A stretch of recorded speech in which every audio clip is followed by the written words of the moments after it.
Seguramente si llevas un tiempo usando internet has visto, o Dios no lo quiera, sido parte de una de las actividades menos productivas o edificantes de todas, un debate sobre capitalismo en redes sociales. Sé que no soy el único que ha usado tan mal su tiempo libre como para calificar en ese supuesto. Hoy quiero hablar de un argumento recurrente en esos debates de parte del defensor del capitalismo y de por qué creo que está equivocado. Es el típico: eres un hipócrita por criticar el capitalismo viviendo en él, o criticando el capitalismo mientras vives en un país capitalista, o todas las variantes que van por ahí, ya te imaginarás.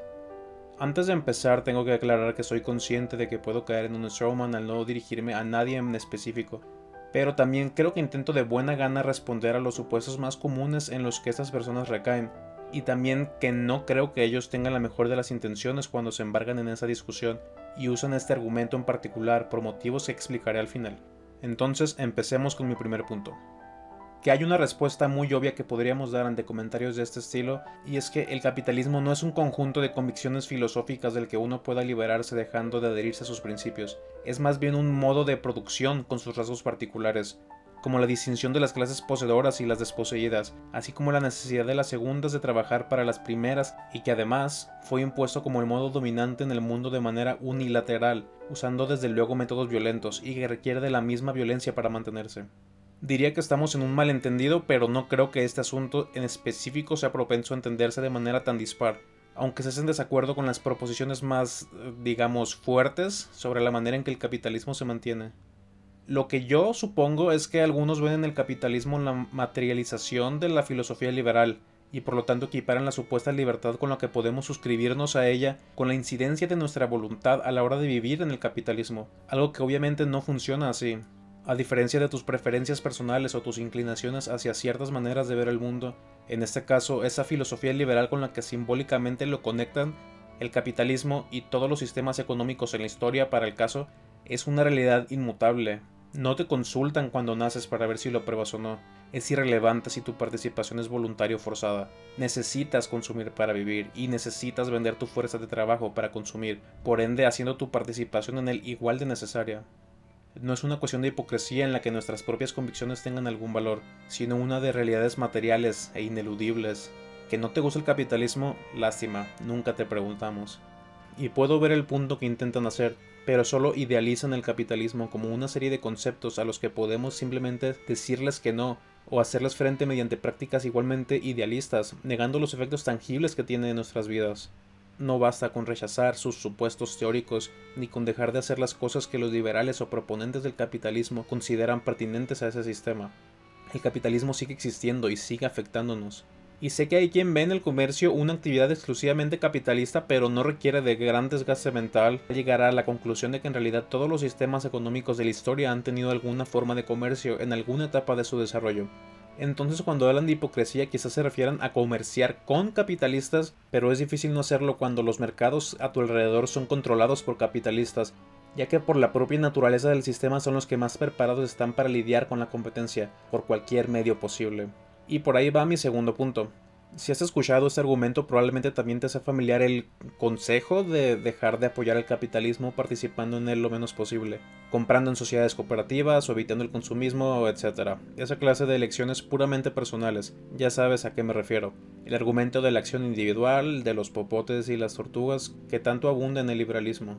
Porque todo empieza en uno mismo, supongo. Y no es por sonar pedante, pero buscar soluciones individuales a problemas sociopolíticos es de un nivel de discurso tan inferior, tan ineficaz, que se siente como escribir una respuesta de jardín de niños para una pregunta de universitarios. Elude la esencia misma del capitalismo y los mecanismos que utilizan para asegurarse de que esos intentos sean infructuosos. Estas medidas, por más bien intencionadas que sean, no llegan a nada si no son parte de una acción organizada y comunal por la propia disparidad de poder dentro de los entes individuales inherentes al capitalismo. ¿Como de verdad crees que lo que tú o yo hagamos tendrá la misma repercusión que lo que decida hacer Jeff Bezos? Es contraintuitivo, por decir poco. La única opción para poder oponerse a esto es la unión de nosotros las personas débiles, y cualquier otro tipo de propuesta está casi diseñada para fracasar. Una cooperativa exitosa dentro del capitalismo seguiría pues existiendo dentro del capitalismo. La popularidad no es la que le da forma a los modos de producción, es un asunto bastante más complejo que eso, desgraciadamente. Y si le señalas esto, quizás seas lo suficientemente afortunado para ganarte otra recomendación de su parte, a la que podríamos responder después con mi tercer punto. Porque es entonces cuando la conversación puede, y a menudo lo hace, desembocar en un típico: si no te gusta el capitalismo, múdate a Cuba o Venezuela o Corea del Norte, ya sabes. Pero es que incluso eso es pecar de ingenuos. Aunque fuera una opción verdadera y estuviera al alcance de los trabajadores migrar al lugar que prefieran sin ninguna dificultad, vuelven a obviar la realidad de que todos estos lugares han sido históricamente atacados por regímenes capitalistas, haciendo la medida que tan amablemente recomiendan una bastante inútil. Si verdaderamente creen que los países socialistas no se enfrentan a la fuerza de estados capitalistas, que los ven como una amenaza, y que una coexistencia pacífica es posible porque los capitalistas respetan las decisiones de sus semejantes en términos políticos y macroeconómicos, están objetivamente equivocados. Ignoran el larguísimo historial de agresiones a los que aquellos que se atreven a desafiar el establecimiento global actual se han enfrentado, y se siguen enfrentando incluso ahora. Si sientes genuina curiosidad sobre esto y prefieres que sea específico y concreto con lo que digo, dímelo en los comentarios, puede que haga un video sobre eso en el futuro. Pero espero que la mayoría estén familiarizados con al menos algunos de los ejemplos más comunes, y que la idea de que los Estados Unidos o sus aliados invaden otros países por motivaciones diferentes a las que promulgan no sea una afirmación intrépida. Esa sería mi lista de respuestas o digamos contraargumentos, y creo que es bastante breve y concisa, pero no puedo terminar aquí, porque hay un último punto que es quizá hasta más relevante que los anteriores, que eran más directos. Porque todo lo que he dicho lo hago bajo el supuesto de que los que terminan recayendo en estos clichés en verdad lo hacen de buena fe, pero sospecho que no siempre es el caso. Algunas personas no buscan encontrar un punto en común razonable para criticar el establecimiento social al que definitivamente nos vemos sujetos. Su objetivo no es que seamos más congruentes con lo que decimos respecto a lo que hacemos. Su objetivo es simplemente evitar una conversación en la que el capitalismo salga mal parado. No están diciendo: mejor vamos a criticar al capitalismo desde esta perspectiva, sino: no podemos criticar el capitalismo. Aunque son algo ingeniosos camuflando sus intenciones, admito eso. Es una medida muy poco sincera de terminar el debate antes de comenzarlo, a veces porque son los beneficiarios directos de este establecimiento, pero otras veces solo porque son reacios al cambio. Reacios a afrontar que su percepción de la realidad puede estar influida por la comodidad que conlleva haber sido instruidos en ella desde que nacieron, enseñados en cada nivel educativo y por cada canal informativo que así son las cosas y que no hay más alternativas. Algunos encuentran seguridad en no tener que confrontarse con ideas que los reten a ser más críticos con la sociedad en la que siempre han vivido, porque eso requeriría ser igual de críticos con las posturas que han adoptado toda su vida, y por ende con su propio juicio y su percepción de sí mismos. Una cosa es admitir que hay detalles que se nos escapan de nuestro análisis político, y otra darse cuenta de que toda nuestra filosofía o el marco con el que hacemos ese análisis es uno absolutamente erróneo. Yo también estuve en esa situación. Ahorita podría parecer muy radical para algunos, pero no hace mucho era liberal, y defendía las supuestas ventajas del capitalismo.